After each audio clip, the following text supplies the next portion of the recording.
us, not just about the science, but also how radiologists are trained and how they interact and work with people in clinical projects. Well, thank you very much, Madam Chairman. Good afternoon, ladies and gentlemen. Delighted to be here today. Thank you for inviting me. I was asked to address what I consider as a jobbing clinician and radiologist, really, some of the main hurdles to AI development in radiological imaging. And I personally think that those main hurdles are the ones that I've listed here. Data, the accuracy of the algorithms, regulation of the algorithms and reassurance that they actually work, who is going to be accountable if there are errors, how we can integrate these algorithms into clinical workflow, the importance of collaboration with our computer scientist colleagues, and the skepticism that many ordinary doctors feel about this black box phenomenon. And I'd like to try to address some of those, well, all of those main hurdles now with some clinical examples. So starting off with data, we've heard quite a lot about the problems with data already today. But just to summarize, I think that, as we've heard really, the main issues are getting access to the amount of data that we need and having that easily available to us. The anonymization of those data, the importance of their uniformity and quality, and we know that those data will never be completely uniform, but we have to deal with the fact that they aren't, and the curation, the labeling of those data.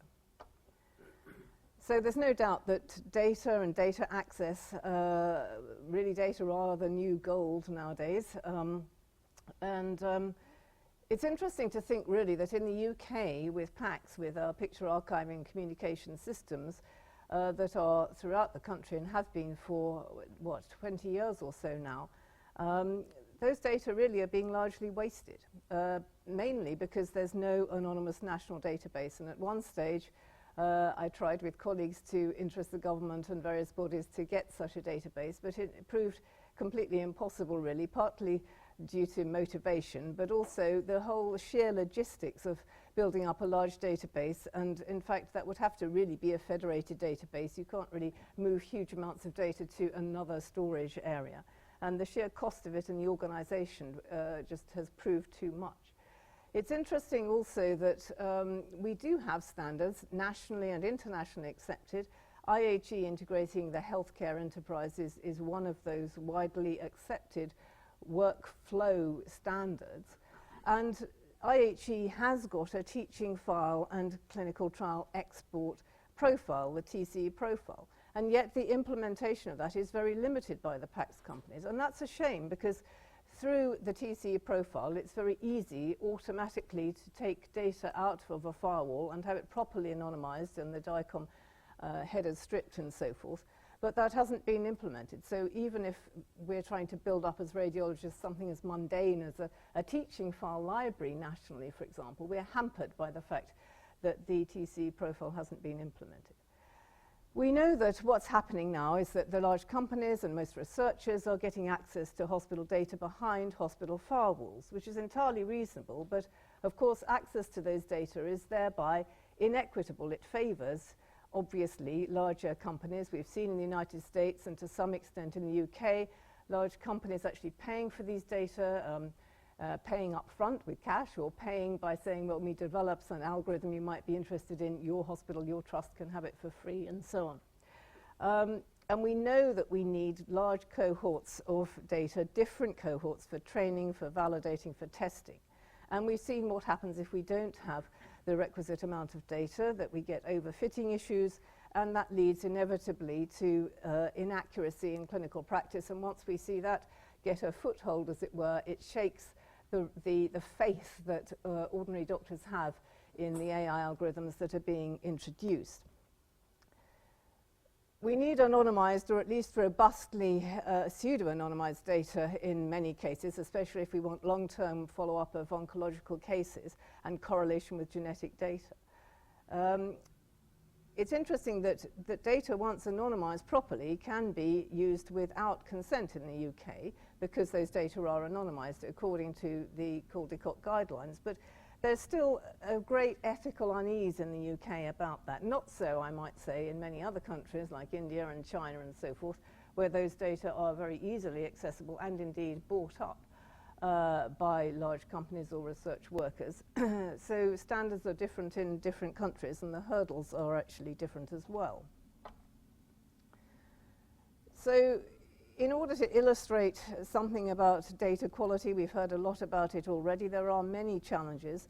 Some work done by Professor Andrea Ruckel's group at Imperial looked at data quality when collecting training data from which they were going to learn task-specific features. And of course, those training data need to be similar, at least, to unseen test data. And they found that there really was a great variation in the homogeneity of those data, as we've heard, from different manufacturers, from different sites of collection, that the slice width was often different. What they were looking at was whole body MR scans, just in normal people to start with, in normal volunteers. Different slice widths, different protocols were used. Some had contrast, some didn't. The sequences used were often different. And simply the actual appearance of those images acquired were different depending upon the different manufacturers. And you can see here in some of the examples that although the protocol was specified quite rigorously, you might have the head cut off in one set of data compared with another. You might have a gap between the stitching or the processing, the post-processing of those data sets. You may get a radio frequency pulse artifact, or indeed large areas of breathing artifacts. So all sorts of reasons for inhomogeneity of data even within one study. In terms of data curation, we've heard how this can be so very helpful for machine learning. Now, I'm not a breast radiologist, and indeed I'm not a pigeon, but I personally find spotting this breast cancer here quite difficult, in that I personally wouldn't necessarily know that that breast cancer, obvious to a breast radiologist, would be any different from, say, this rather spiculated lesion down here in this fairly dense breast. But therefore, if you want to have accurate training of an algorithm, it's very useful to have a radiologist, an expert, to annotate, to curate those data. Certainly when it comes to something like the accuracy needed for an algorithm for determining the tip of a nasogastric tube, it's important to train those algorithms properly so that they don't pick up a different line. Many of these patients are in intensive care. They have all sorts of ECG and other indwelling lines and surface lines and intubation and so forth, and therefore curation is very important. That is time consuming. It is not part of a clinical radiologist's job. We're already incredibly short-staffed in the UK. We can't get the government to fund enough trainees. We're 10% down in vacancy rates for clinical radiologists, and all the time the number of CT scans and MR scans is increasing by 10% a year, year on year. So there is big pressure on the clinical workforce to get through the routine work, let alone to start annotating images out of the goodness of their heart. So they need to be included in studies. They often need to be paid to do that properly, and so forth. Turning to accuracy, well, what do we mean by accuracy? What do we expect of accuracy of these AI algorithms? And actually, that is really very difficult to say. Of course, we expect the results to be at least equal to that of radiologists, or there's no point using them, and preferably better than radiologists. But how do we actually judge what that accuracy is? There are all sorts of difficulties in establishing the absolute truth. Often we need prolonged follow-up studies, particularly if we're looking for the outcome of cancer or cancer treatment, for example, the outcome of cardiac disease and so forth. So it's not an immediate answer.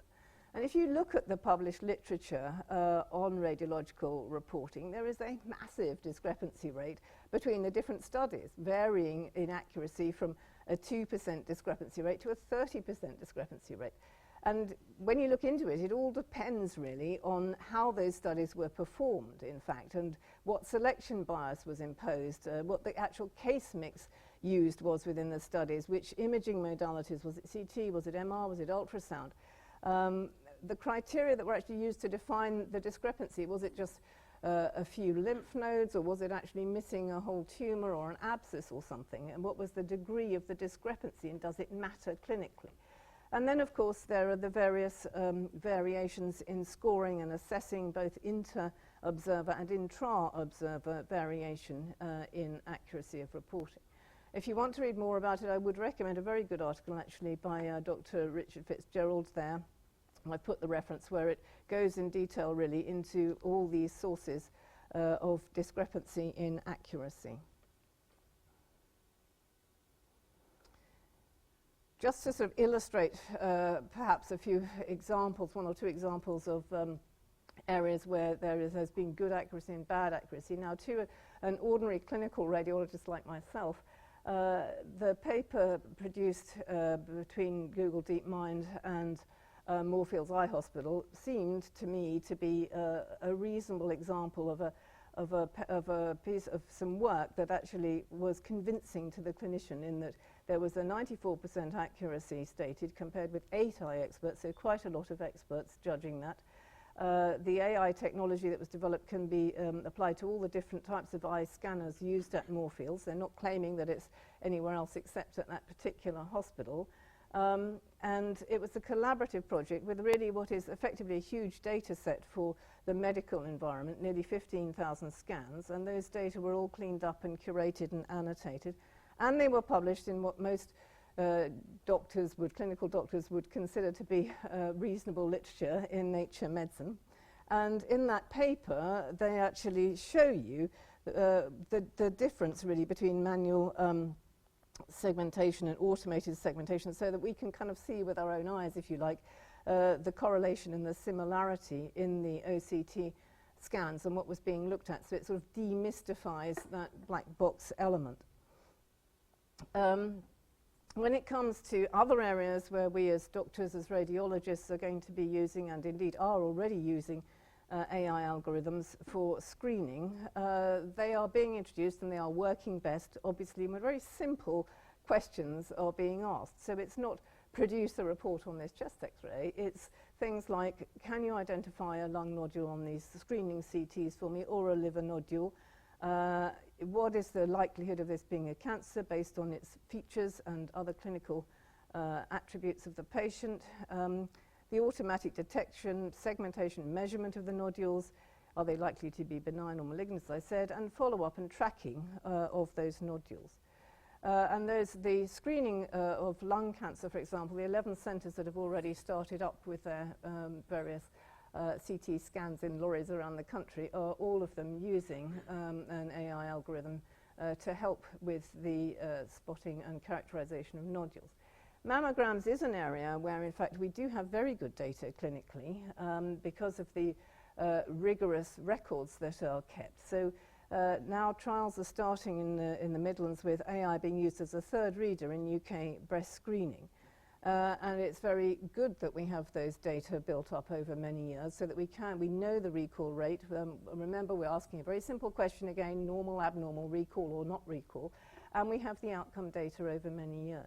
There's also other types of AI algorithm which are being introduced into clinical practice, the automatic presentation of a 3D part of the image in 3D for suspicious areas, breast density measurements using the BIRADS category is particularly useful for younger women with dense breasts on mammograms.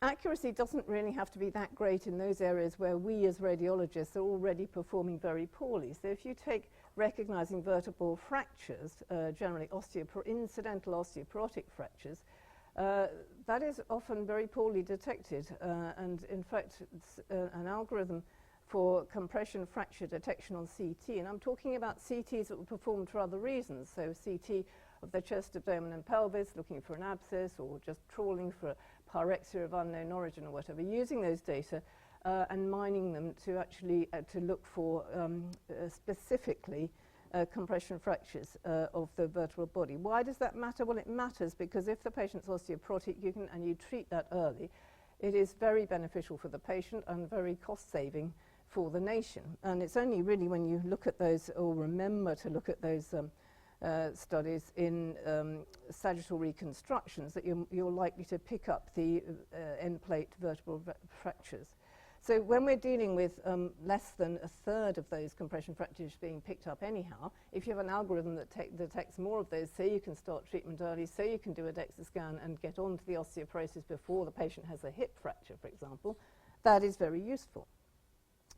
However, if you've got another situation, for example, like as I was mentioning before, detecting the position of a nasogastric tube, what is acceptable? Well, I would argue that a zero tolerance error is what we'd need to have, because if the AI algorithm is the only reader and it misses this nasogastric tube down the right main bronchus and the nurse starts feeding or giving drugs in the night straight into the lungs, that patient is highly likely to die.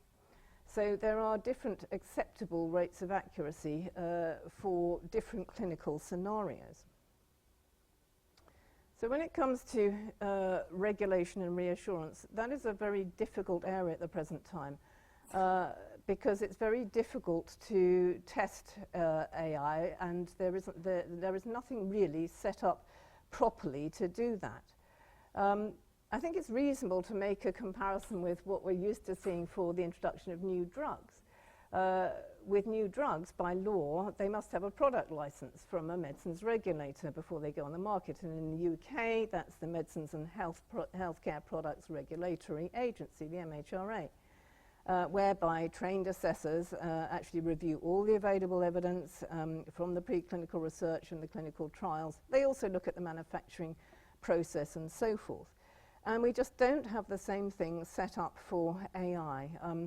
I am a member of the MHRA expert panel, so I can tell you for definite that that process doesn't actually exist. But what I didn't really realize, I suppose, until I was on that panel, was that to get a CE mark, the Conformité Européenne, to sell the products within Europe, the MHRA works with notified bodies to approve the AI algorithms, but in fact those algorithms are not actually tested. So most AI software algorithms are classified as 2A devices.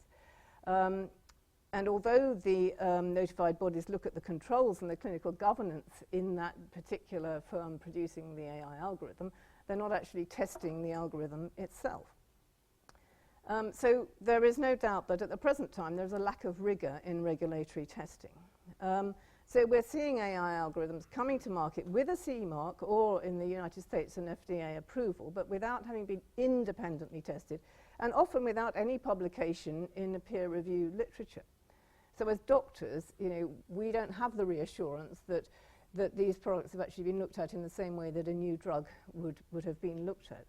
And we know that there are huge problems in the testing process. We know we need large amounts of data, different cohorts of data, in order to test these products, and we have discussed already the issues around getting enough data, getting access to those data, getting good quality data and so on. The resource involved to do that is huge, and the workforce needed to do it is also enormous. And of course, unlike drugs, the AI machine learning spectrum is continuously learning. So are you going to lock the algorithm down and confirm that it was okay at that point, or are you going to try to develop a means of testing an adaptive algorithm, or what exactly is going to happen?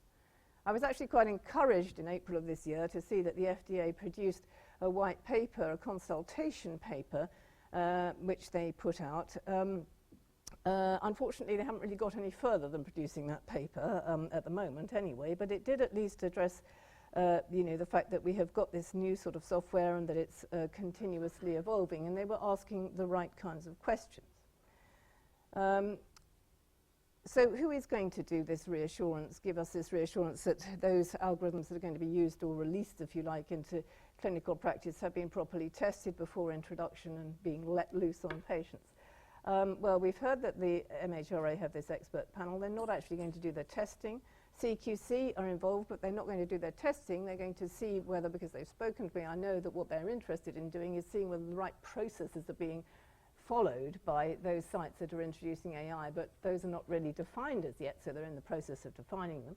NICE is interested, but perhaps more hopefully NHSX, which is the morphed version of NHS Digital, is now taking this on board with what they have set up, or what they are setting up as an artificial intelligence lab, an AI lab, whose stated aim is to develop and adopt the technologies that are most promising in terms of improving outcomes, patient experience, and service efficiency, and to test these technologies in the NHS context and gather evidence of their accuracy, efficiency, and value. And at the moment, anyway, unless it's withdrawn, they actually do have funding to do that, which is always encouraging. So, let's hope that that is actually taken forward. Let's hope that clinical sites around the country engage and say, yes, we would like to be involved in testing these algorithms.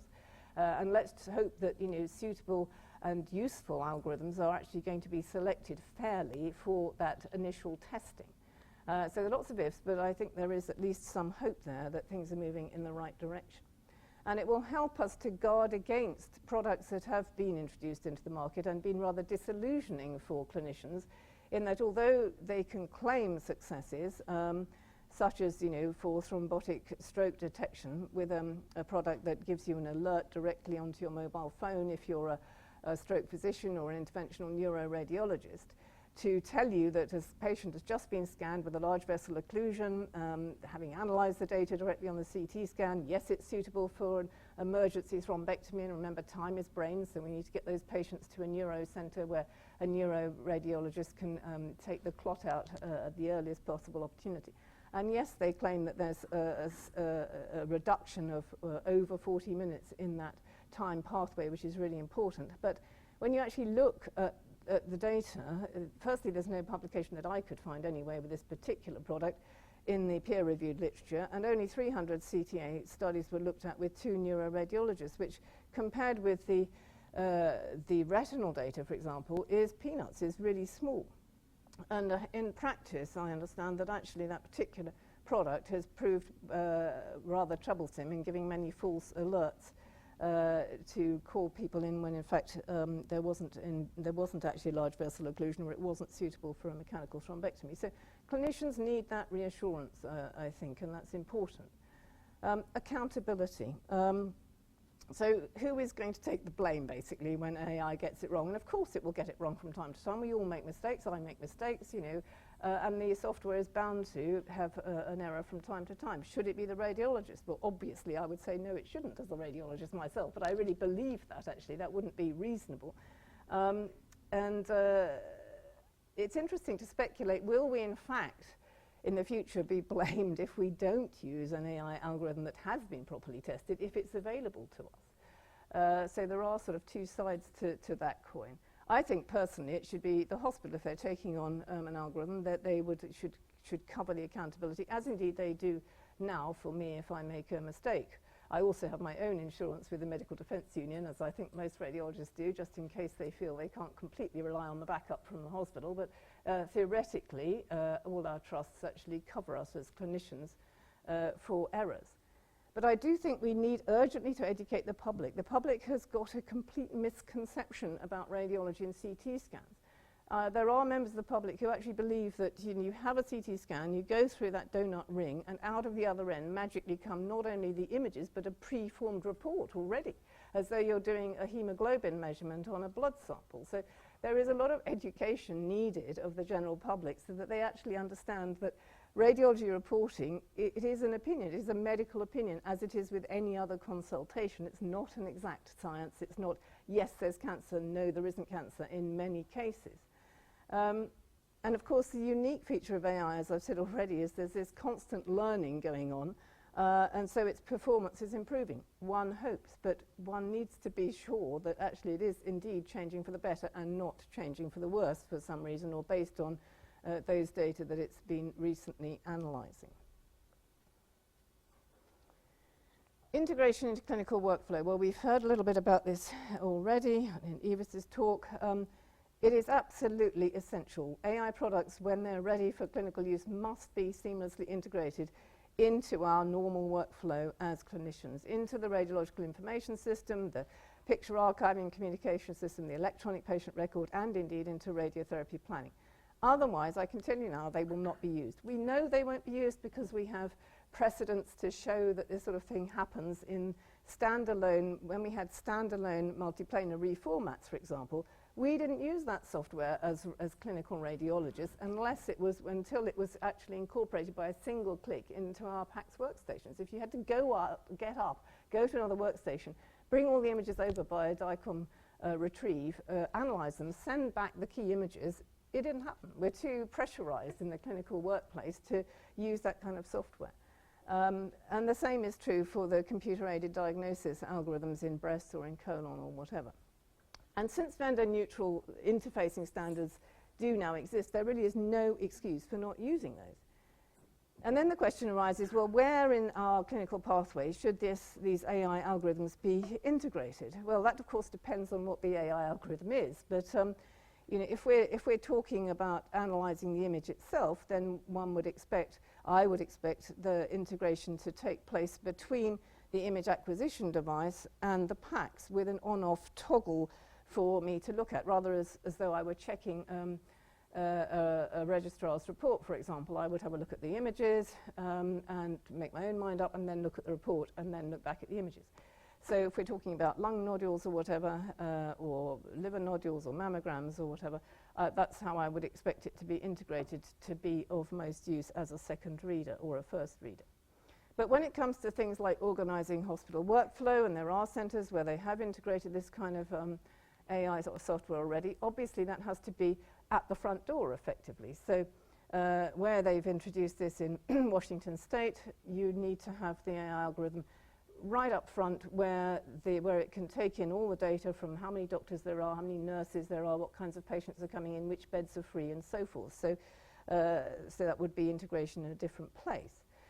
When it comes to radiographic technique improvement, a hugely important area for us is also a shortage of radiographers. You will need to have that before the patient is even scanned. So it would be very useful to have automation or to have assistance from AI in deciding the best CT or MR protocol for specific patients automatically, instead of the radiographers, or in many cases the radiologists, having to decide what would be the best protocol. And that's particularly useful in complex cases such as cardiac CT or cardiac MR, where you really do need to know the clinical details about the patient. You need to often know what the ECG is showing, what the echo has previously shown, what the clinical question is, what the presentation was, what the auscultation showed, and so on.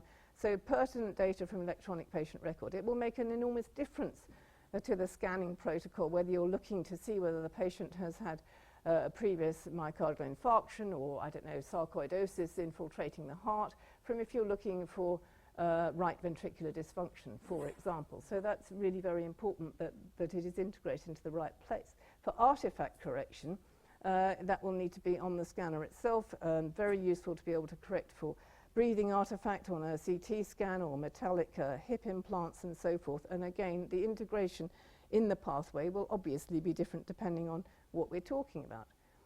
Another application which I'm very keen on, and I'm sure we will see happen, is application of AI to ordering and prioritizing our radiology reporting work list. So if we could develop, and it's not easy, I appreciate, algorithms that would recognize normals, or at least in a reasonable percentage of cases, and I mean for every single imaging study, often plain imaging studies such as radiographs of the pelvis or a CT of the brain or a wrist or whatever it might be, then we could deprioritize those normals to the bottom of the work list and address them last. Okay, it's sad that patients wait, but it's far better for radiologists to be concentrating on the abnormals to start with, which will avoid patients having serious pathology and waiting for weeks for a diagnosis. And I have to tell you the shameful fact that there are approximately 250,000, 250,000 patients in the UK, waiting 6 weeks or so, over a month anyway, for their radiological report, because we simply don't have enough radiologists. So to order the work list would be extremely useful. It will speed up the reporting of the abnormal patients, prioritize those, but also of the normal studies, because obviously if they're thought to be normal by a first reader, then it will take us less time to confirm that that is the case. Collaboration with computer scientists, well, I think this day alone has emphasized that, and nothing could really be more important. I would say, and even though I work at Imperial, I still feel that it's not happening enough. And I compare that really, what's happening now in AI, with the early days of PACS, which I was very heavily involved with, Hammersmith Hospital being the first filmless hospital in the world back in 1996. And in those days, you know, I was sitting down with the computer engineers. I don't write code, and I'm not pretending I do. I am not a computer scientist. I am a jobbing clinician. But I do know what we needed for the PACS that was useful to me as a doctor. In the same way that I think we can all, as clinicians, add value to what the computer scientists are working on with their clever algorithms and so on. And therefore we need to encourage that. We need to work as teams. And of course, you know, as you've said, it is a two-way process. So clinicians must empower themselves to understand the major concepts of AI. And thereby understand many of the hurdles that we've been talking about today. That is very important. It's one reason why when I was president of the Royal College of Radiologists, I insisted and worked very hard to get AI at least included in the syllabus now for training radiologists. And I believe that should be true for all doctors, and I think it should be true at medical school level as well. It needs to be actually in the syllabus.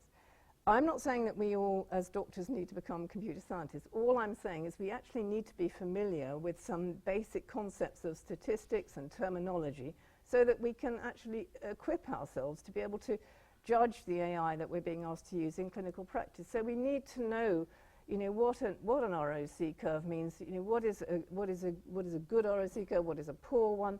We need to understand, if we're reading a paper, what the DICE index means. We need to know that you want to have overlapping contours of the, for example, the AI contour of a right ventricle and left ventricle measurement compared with the user, compared with the radiologist or the cardiologist drawing around the ventricle. So it is important that we have education on both sides and are coming together to promote that understanding. I think it's really important that computer scientists work with clinicians to understand the clinical needs from AI as well. So I want AI to help us. I want it to augment our work. And that's what should happen. I want it to remove the drudgery. I didn't, you know, spend 5 or 6 years training in medicine and another 5 or 6 years training in radiology to draw around tumours. That's a complete waste of my expertise, for example. And then there's the much longer term goal of integrating radiogenomics into our clinical practice. And then I just want to say a word about the needs in low and middle income countries compared with higher income countries. So when we're talking about drudgery, things that are fairly tedious for us as doctors to do, I've just given a few examples here. For example, it's very important, and we've heard a lot about it today, to be able to judge the metastatic burden of disease in cancer.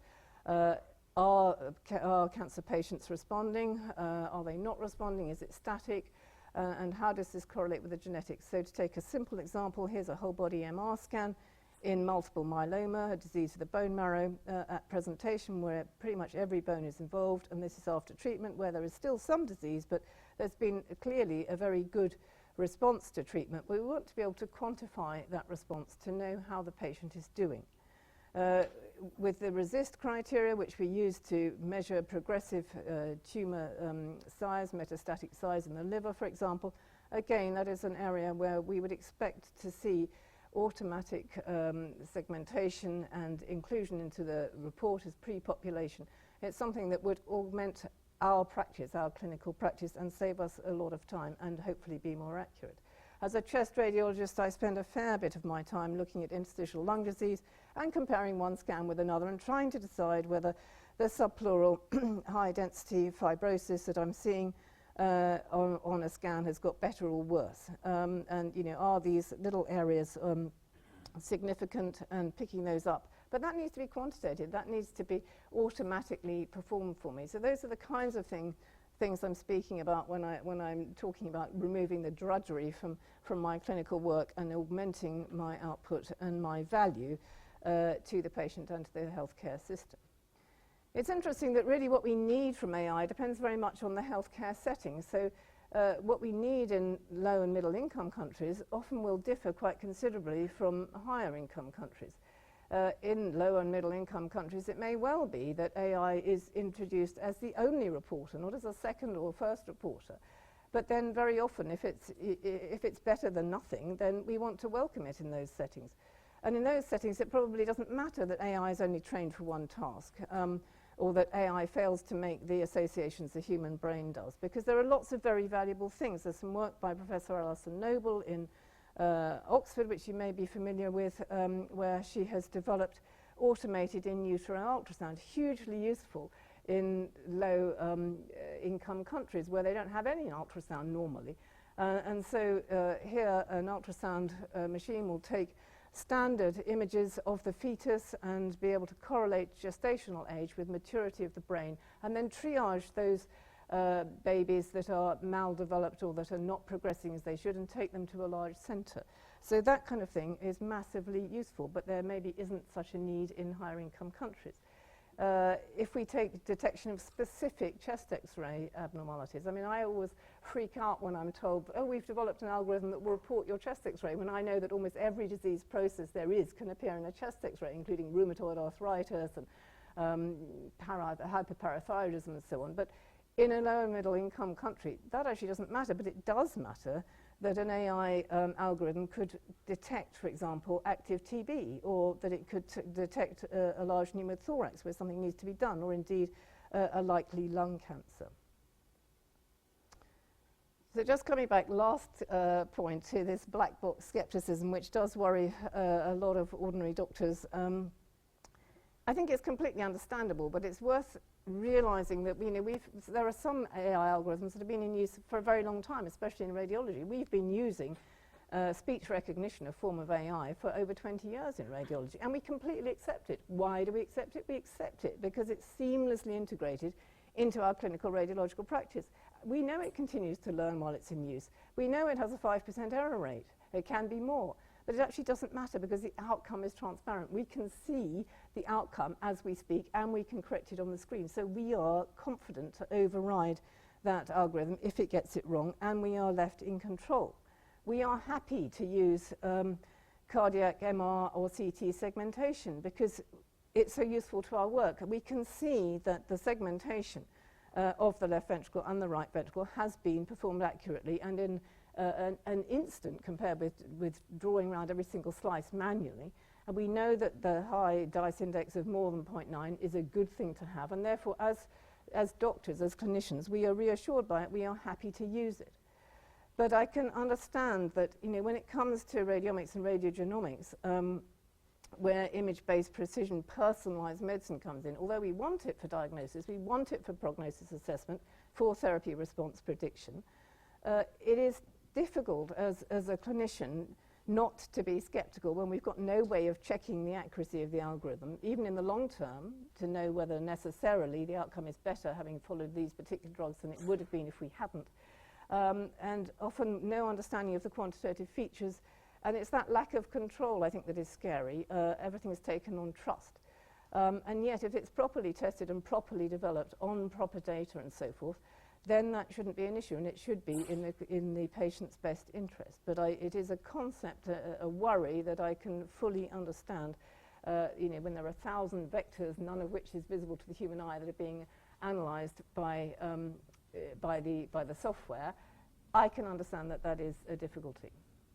Well, I hope I've tried anyway to give you some clinical examples of a clinician's perspective on what the main hurdles are to AI development in radiological imaging as I see them. Thank you very much.